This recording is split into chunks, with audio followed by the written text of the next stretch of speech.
On the edge of this secluded woodland at Ovcara near Vukovar, a massacre took place, the exact scale of which United Nations war crime investigators have yet to determine. UN forensic experts who visited the site believe hundreds of Croatian men were murdered here. For the first time, we can show video evidence recorded by that UN team linking this grave with the disappearance of almost 300 Croats who were ordered at gunpoint out of Vukovar hospital by Serbian troops. 11 bodies have already been uncovered here, along with items of hospital clothing. 2 skulls which were examined during this preliminary dig in December had small caliber gunshot wounds. A necklace amongst the remains bears the inscription "For God and Croatia." Trees around the grave had been raked with gunfire, and a Serbian army ammunition box was found nearby. This man, forensic scientist Clyde Snow, is now planning to fully excavate the site and report back to the UN. From his laboratory in Chicago, from where he's investigated many international murder cases, Dr. Snow confirmed to us that a massacre had taken place at Ovcara. Well, we have clear-cut evidence that a mass execution occurred at Ovcara. And the evidence so far seems to connect the victims with the patients who disappeared from the hospital at Ovcara on November 20th, 1991. And so I think this amounts to clear-cut evidence of a possible war crime. I can't think of any other reason why we would find perhaps as many as 200, 250 people executed with gunshot wounds in a clandestine grave. These pictures were taken shortly before those 300 men were forced out of Vukovar hospital at the end of a 97-day siege of the town, which had been a symbol of Croatian defiance. This Federal Army commander prevented Red Cross officials from entering the building until his men had rounded up all the Croatian males inside. It's said that at that point the horrifying ordeal began. The women and children were separated from the menfolk, who included the likely injured, boys, hospital staff, and other townsfolk who'd come here believing they were to be evacuated. Instead, they were led from this back door to the hospital to waiting coaches. Their families have never seen them since.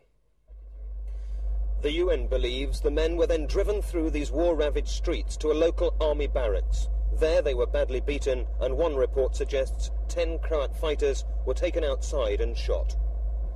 2 hours later, battered and dazed, the remainder were on the move again, driven out of Vukovar 5 kilometers south to the farming community of Ovcara. There was to be one more diversion. The men were taken to this farm outbuilding where they were forced to run a gauntlet of Chetniks, wielding baseball bats and rifle butts. This was the final and fatal leg of their journey. The men were marched across this field and here to where a freshly dug trench was waiting for them. It's alleged that they were then lined up and shot through the head. What is fact is the UN have a list of 294 names of people missing from Vukovar hospital. This is where they could be buried. The evidence dug up so far by the UN has been angrily refuted by Serb militia leaders. Local Serbian journalist Mirko Stankovic is equally adamant. No. The army was very, very principled. They respected all the international conventions. There are witnesses who've said that even the ones who were executed, supposed to have been executed, were exchanged. Yet ITN has traced a key witness whose testimony to the United Nations will prove crucial to war crimes investigators. 20-year-old Žarko Kojic was taken from Vukovar hospital and badly beaten at Ovcara farm. He says he escaped the firing squad because he was recognized by a Serb soldier who spared him. When we showed Žarko pictures taken that November day, he immediately pointed to one man who he described as the Chetniks ringleader. This is the man who was at Ovcara and who was the one who carried out most of the beatings. He was the most bloodthirsty.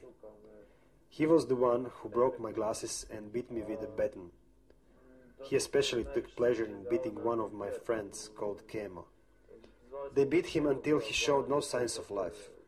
He lay on his stomach, blood pouring from his mouth and ears. This happened very close to me, and that's why I don't believe he is alive.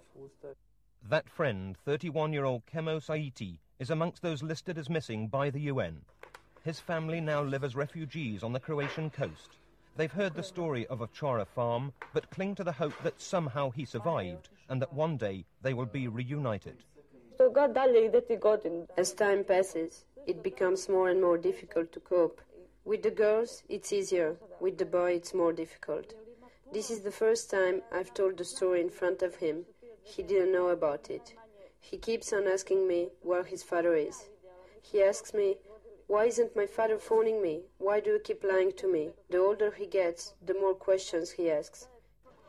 The answers to a little boy's questions and those posed by relatives of 293 other missing men may soon be revealed by war crime investigators who will return to Ovcara to discover the truth. Terry Lloyd, News at 10, Croatia.